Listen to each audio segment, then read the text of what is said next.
চ্যানেলে আপনাকে স্বাগত। भगवान क्या करते हैं? भगवान तो करुणामय है ना। वो जानते हैं जीव अनादि बहिर्मुखता दोष के कारण ये भजन करना नहीं चाहते हैं, इच्छा स्वभाव नहीं, तो भगवान लोभ दिखाते हैं।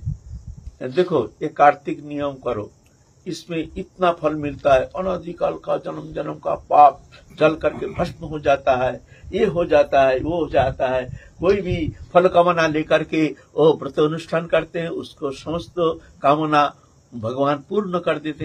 बोले ये जो फलश्रुति है ये वास्तव में ऐसे नहीं है। फलश्रुति है, भगवान चाहते हैं कि भजन में एक बार ये लोभ के कारण वो तो फलश्रुति देख करके प्रवृत्त होते हैं, इसमें इतना फल है और ये समस्त मनोकामना पूर्ण होता है, तो फिर तो हम तो व्रत करेंगे भाई। तो भगवान क्या करते हैं, जो ये व्रत करते हैं तो ये उसका फल क्या है? प्रेम, भगवत चरण में प्रेम, भगवान उसको कृपा करते हैं, है ना। तो आप तो भजन करना ही नहीं चाहते हैं। बच्चा दवाई खाना नहीं चाहता है, दवाई नहीं खाने से उसका बीमार ठीक नहीं होगा। मैया कहते हैं तुम ये दवाई खाओगे तो ये लड्डू तुमको मिलेगा, लड्डू खाओ। लड्डू अभी नहीं देंगे तो इसको खा लो दवाई। तो लड्डू खिलाना माँ का उद्देश्य नहीं, माँ का उद्देश्य है वो दवाई खा ले, उसका बीमार ठीक हो जाएगा। दवाई, ये लड्डू क्या है ना, उसका लोभ दिखा करके दवाई खिलाना है ना। ऐसे ही भगवान ये जो फलश्रुति है ये है ऐसे लड्डू जैसे दिखाना, तुम ये करो तुमको हम ये देंगे। वास्तव में लौकिक वस्तु पदार्थ ये मिलने से भी हमको क्या लाभ है? अगर भगवान अनंत कोटि सुख समृद्धि अगर हमको दे दे तो हमको क्या मिलेगा इसमें? अगर इस जन्म में अगर भगवत प्राप्ति नहीं हुई तो क्या ये सब अनंत कोटि के सुख समृद्धि लेकर के हम क्या करेंगे? लेकिन हम हमारे भोग वृत्ति हम उसी में चाहते, न जाने इसमें कितना आनंद है, न जाने कितना रस है, ये अनादिकाल का संस्कार वो खींचता है, हम वही मांगते हैं, भूल जाते हैं, है ना। तो भगवान क्या करते हैं, उसको उस संस्कार देने के लिए लोभ दिखाते हैं, जो तुम ये व्रत करो तो ये फल मिलेगा। असली में ये ऐसा नहीं है। भगवान के उद्देश्य है जो ये भजन करे, भजन करे तो धीरे धीरे हमारे चरण में मन लग जाएगा, अभ्यास हो जाएगा, आदत पड़ जाएगा, फिर स्वयं भजन करना शुरू कर देगा। जब उसका रस मिल जाएगा तो स्वतः ही भजन करना शुरू करेगा। वो जान जाएगा जो संसार अनित्य है, भगवत चिंतन ध्यान धारणा इसमें कितना रस है वही जानता है। जो भगवत चरण में समर्पित होकर के भगवान के लिए, भगवत प्रसन्नता के लिए समस्त कर्म संपादन करते हैं, वही जानता है। तो तब वो देखते, अरे हमने कांच ढूंढते ढूंढते कंचन मिल गया, तो कांच का कौन आदर करता है? ऐसे ही भजन करते करते जब वो रस मिल जाता है तो ऑटोमेटिकली फीका पड़ जाता है। जागतिक भोग सुख समृद्धि उसके लिए फीका पड़ जाता है। राज गोस्वामी कहते हैं जो कुबेर जैसे संपत्ति और अप्सरा जैसे भार्या, नवजौवन, लेकिन उनका मन पलक के लिए भी उसमें आकर्षित करना संभव नहीं हुआ, घर छोड़ के निकल गए। तो भगवत रस की थोड़ा सा भी अगर चस्का लग जाए तो संसार पे कितना राजा महाराजा संसार छोड़ के बैरागी हो गया, पागल है, सब दिमाग खराब है। जो दिमाग खराब है संसार छोड़ के भाई पागल। हम जैसे लोभी लालची खाने को नहीं मिलता है, पहनने को नहीं मिलता है, भाई चलो भाई वृंदावन जा करके दाढ़ी वाड़ा करके सारा तो सेट आएंगे, को खाने का भंतरा मिलेगा खाए। हमारे जैसे सब कोई थोड़ी है। बहुत सारे राजा महाराजा आए हैं भजन करने के लिए, यहाँ बैरागी होकर के, निष्किंचन होकर के। किस लिए, क्या कारण है? ना वो रस का चस्का जब लग जाता है तो सब धूल समान हो जाता है। तो इसलिए भगवान कहते हैं तुम ये व्रत करो ये फल मिलेगा। ये जो चतुर्मास्य व्रत ऐसे ही है, जैसे गृहस्थी लोग भजन तो करते नहीं है, तो भगवान चाहते हैं जो ये इस तरह से चतुर्मास्य व्रत करेंगे तो उसको बहुत सारे फल मिलता है।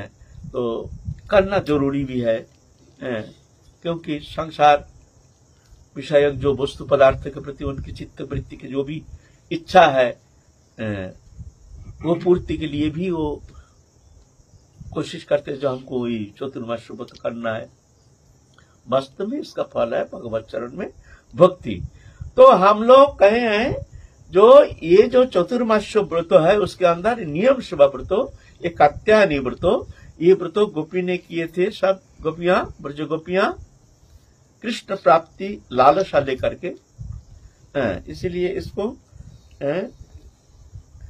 कार्तिक व्रतो उद्यापन करते हैं समस्त वैष्णव। इसमें 5 अंग प्रधान है। एक है प्रातः स्नान, ब्रह्म मुहूर्त में उठ करके स्नान करना जरूरी है, प्रातः स्नान। दूसरा नंबर है दीपदान, दीपदान नहीं, दूसरा नंबर है दीपदान। प्रतिदिन एक दीप, तिल तेल हो या गाय के घी हो, उससे दीपदान करना, इसका अनंत फल बताए हैं शास्त्र में। कार्तिक व्रत में 1 महीना जो दीपदान करते हैं उसका अनंत काल, अनंत जन्म का समस्त कुकर्म आदि जितना कर्म फल है जल करके भस्म कर देता है। ऐसे है दीपदान। तुलसी सेवन, तुलसी सेवा। 4 नंबर है श्रीमद् भागवत श्रवण। 5 नंबर है उद्यापन। उसके अंदर खान पीन का भी विशेष ध्यान रखा जाता है। जितना संयमित जीवन हो, माने भविष्यान्न, उबला हुआ चीज, तेल मसाला आदि, मिर्च आदि जिसमें बहु बीज है, ये सब वस्तु पदार्थ वर्जित होना चाहिए। बिल्कुल भविष्यान्न।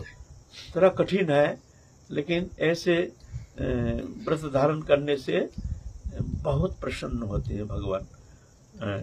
फिर आ गया वही बात, भगवान की प्रसन्नता। बोले ऐसे क्यों? ऐसे रूखा सूखा खिला करके भगवान की प्रसन्नता। फिर आया वही बात, लड्डू दिखाते हैं, ये दवा खाओ। तो एक कहानी याद आ गया। हमारे सिद्ध बाबा, गोवर्धन के सिद्ध बाबा, घर छोड़ के, उनके तो बड़ी जीवनी है, घर छोड़ के आ गया, आया है वृंदावन में, आकर कुछ दिन भजन किया। 13 साल उम्र में घर छोड़ के आया है। 16 साल उम्र तक भजन किया, लेकिन भजन करके मन लगा नहीं। सुना है साक्षात भगवान गोविंद देव वो जयपुर में है, तो सोचे जयपुर में गोविंद देव जी है, हम उनकी सेवा में जाएंगे, सेवा में रहेंगे। चलो गोविंद देव जी की सेवा में। वहां जाके उनके वासना है जब हम गोविंद जी की सेवा करेंगे, खाने पीने का विषय नहीं, जब हम एक मौका मिल जाए हम भी ठाकुर जी का सेवा करेंगे। बैठे भजन तो होता नहीं, हम ठाकुर जी का सेवा करेंगे।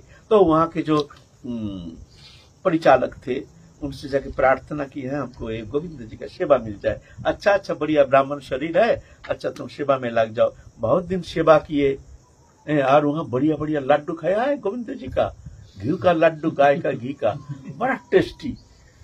हमने बहुत जगह लड्डू खाया जीवन में, लेकिन गोविंद जी का लड्डू एक खाया तो तुम जीवन में भूलोगे नहीं। ना जाने भगवान जाने वो कैसे बनता है वो लड्डू। खाया कभी? खाया? अच्छा, कभी खिलाएंगे, कभी हमारे खिलाया भाई। बड़ा लड्डू तो बहुत खाए हैं, ऐसा लड्डू अपने जीवन में कभी खाया नहीं।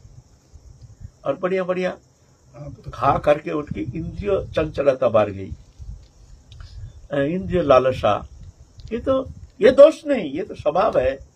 इसको भोग्य पदार्थ जितना दोगे उतना ही चंचल हो जाएगा। इसलिए इंद्रिय चंचलता जाता नहीं है, तो मन में विक्षेप आ गया। हमने ठाकुर जी का प्रसाद खाया और हमारा मन में चंचलता, उनमें ये प्रश्न जिज्ञासा, भाई हम खाते हैं ठाकुर जी का प्रसाद और प्रसाद खा के हमारे चित्त विक्षेप क्यों होगा? क्या कारण है? तो ऐसा करते करते विक्षेप इतना बढ़ गया जो चलो भाई वृंदावन में ही चलो, छोड़ छाड़ के आ गया। विक्षेप जाता नहीं है। गए हैं सिद्ध जय कृष्णदास बाबा काम्य वन में, वहां उनसे प्रार्थना की है, बताइए बाबा हम गोविंद जी की सेवा किए हैं, लेकिन हमारे चित्त चंचलता क्यों नहीं गया और उत्तरोत्तर हमारे भोग वृत्ति बढ़ना शुरू हो गया? ये क्या प्रसाद की कोई महिमा है? नहीं। तो सिद्ध बाबा कहते हैं, देखो एक पेड़, कच्चा पेड़ काट करके टुकड़ा टुकड़ा करके तुम काल ही जा करके उसको अग्नि में दोगे भाई, ये रसोई करने के लिए, वो जलेगा तो नहीं, तो धुआं निकलेगा। क्यों निकलेगा? बोले उसमें रस है, जब तक रस रहेगा तब तक वो जलेगा नहीं, धुआं होगा ही। तो क्या करना पड़ेगा ना, उसको लकड़ी को पहले सुखाना पड़ेगा, सुखाने से फिर जल जाएगा। तुम्हारा कच्चा लकड़ी पहले ही तुम अग्नि में दे दिया, भाई कैसे जलेगा? धुआं तो होगा ही। जो बोलते ठाकुर जी का प्रसाद, तो प्रसाद शब्द का माने क्या है? प्रसाद शब्द का माने है कृपा। प्रसाद का संस्कृत शब्द, मूल जो शब्द कोश में जो प्रसाद शब्द का माने है वो है कृपा।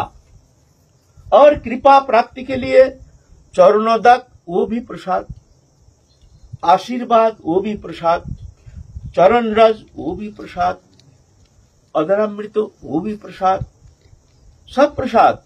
प्रसाद माने पेट भर के खाना प्रसाद नहीं है। जब पेट भर के आप खाते हैं, अन्न ग्रहण करते हैं शरीर निर्वाह के लिए, तो अन्न दोष क्रिया करेगा। वो तुमने प्रसाद हिसाब से तो लिया नहीं, तुम तो लिया जो भोज्य पदार्थ हिसाब से। चिंता करो, प्रसाद तो लेना है किन का? तुलसीदल लो। प्रसाद माने कृपा तो, हाँ?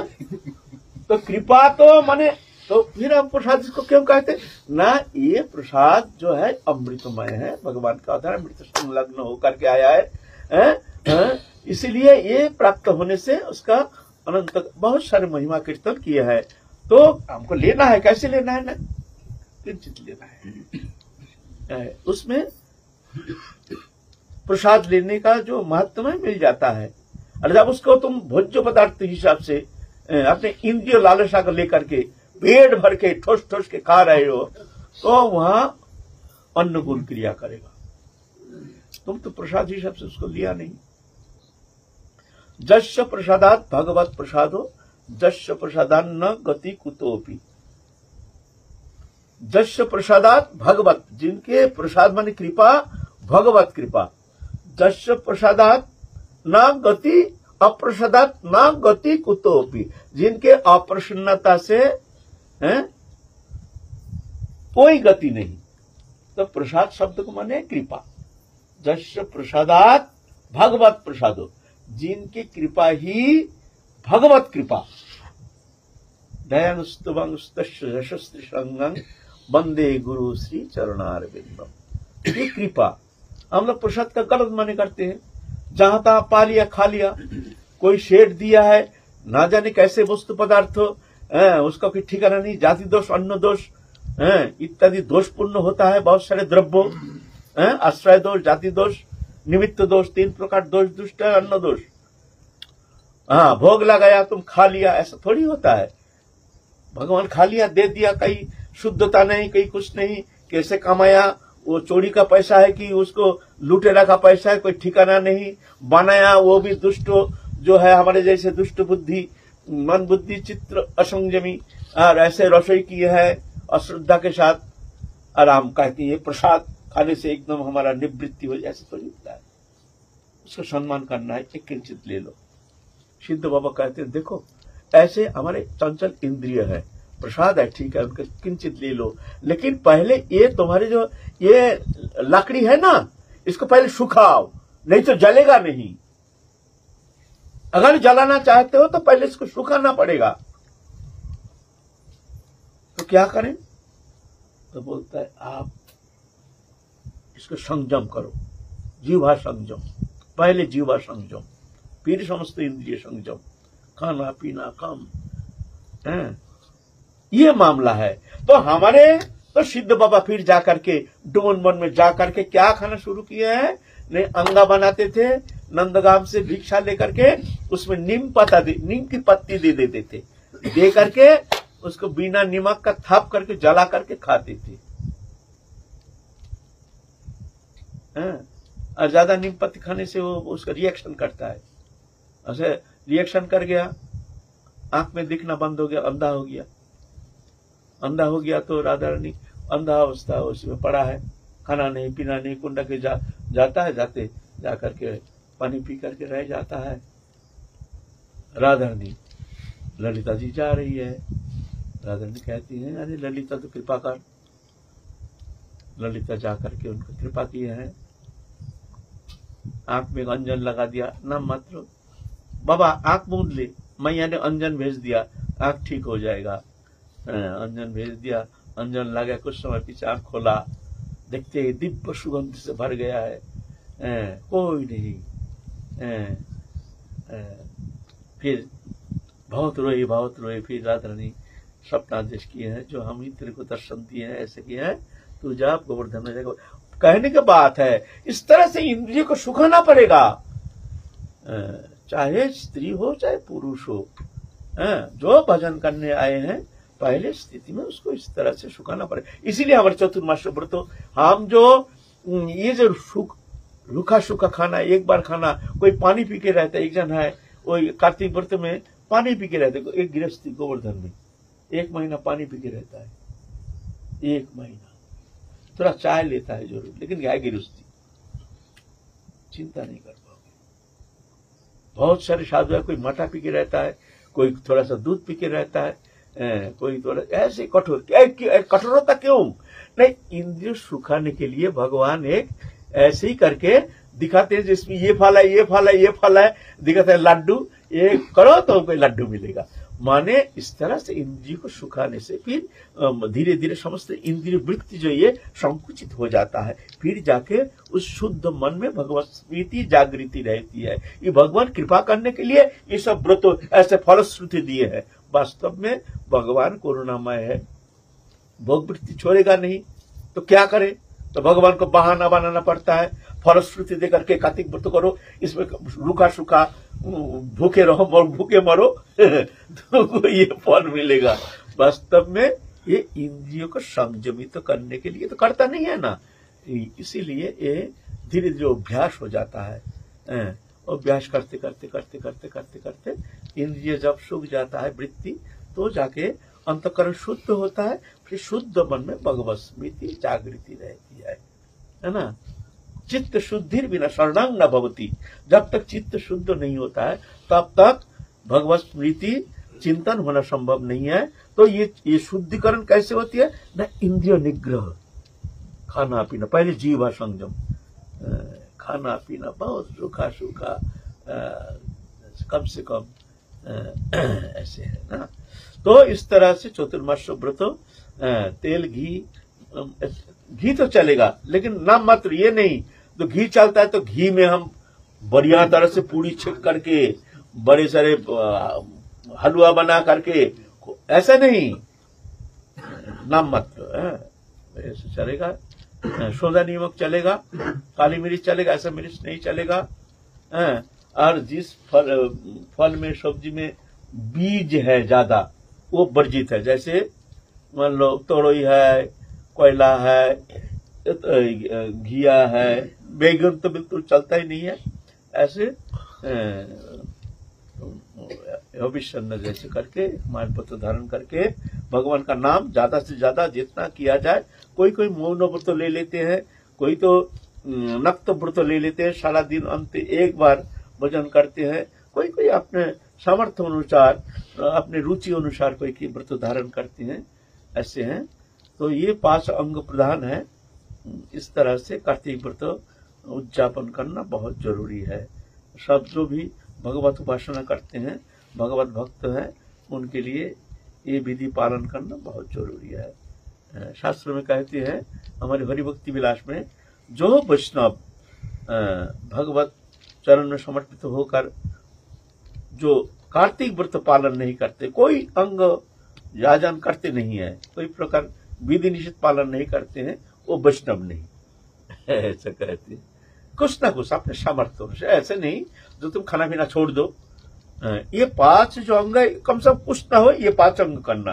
प्रातः स्नान, दीपदान, तुलसी सेवन, तुलसी माने रोपण, फिर उसको मिट्टी खोदाई कर खाद देना, ये देना, दंडवात, परिक्रमा आदि, मंजरी तोड़ना, ये सब, ये तुलसी सेवन, श्रीमद् भागवत श्रवण और उद्यापन, ये करना, इतना करना, और कुछ नहीं हो तो इसमें तो तुम्हारा कोई कष्ट नहीं है, इतना तो जरूर करना।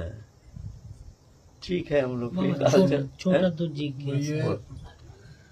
खाने में तो केवल आलू, पपीता और केला, कच्चा देखो केला। पपीता में भी बीज है, बहु बीज माने पपीता में भी बहु बीज है, कच्चा पपीता या पक्का पपीता।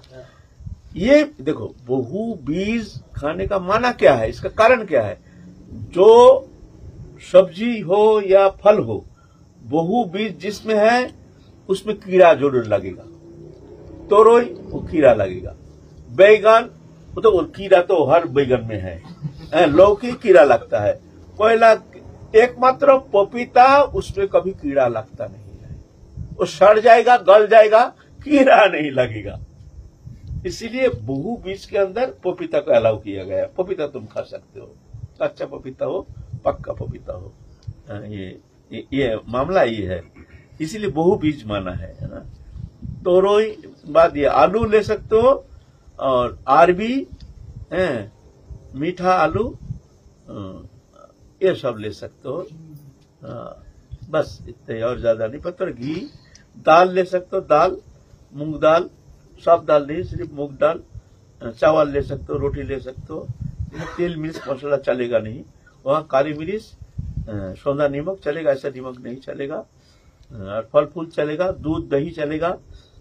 इस तरह से ऐसा कोई कष्टदायक है नहीं, ऐसा नहीं जो कार्तिक व्रत करने से हम एकदम सूख जाएंगे, ऐसा नहीं है भाई। उसमें फल फूल में बहुत सारे, बहुत कहते हैं भाई एकादशी व्रत करेंगे, अरे भाई एकादशी व्रत करें, सुन करके ही जैसे सूख जाते हैं। हमको समझ में नहीं आता है, जो तुम दाल रोटी चावल खाते हो और फल खाते हो, फल में फूड वैल्यू ज्यादा है ना, तो दाल चावल में फूड वैल्यू ज्यादा है। फूड वैल्यू तो फल में ज्यादा है, उसमें तो और ज्यादा अच्छा है ना। रोटी खाना पड़ेगा, भात खाना पड़ेगा, नहीं खाने से भी हम शरीर सूख के हम एकदम ये चिपक जाएंगे। बताओ, ये तो बहाना है ना। एकादशी व्रत जो नहीं करता है तो बोलता है वो तो वैष्णवी नहीं, ये जो शास्त्र कहते हैं करना चाहिए। गृहस्थी मात्र प्रत्येक गृहस्थी को एकादशी व्रत करना चाहिए। इसको कहते हैं हरितोषणी व्रत। भगवान प्रसन्न होते हैं इस व्रत उद्यापन से, इस व्रत धारण करने से। तो इसलिए इस तरह से व्रत धारण करने के लिए प्रयत्न करना चाहिए।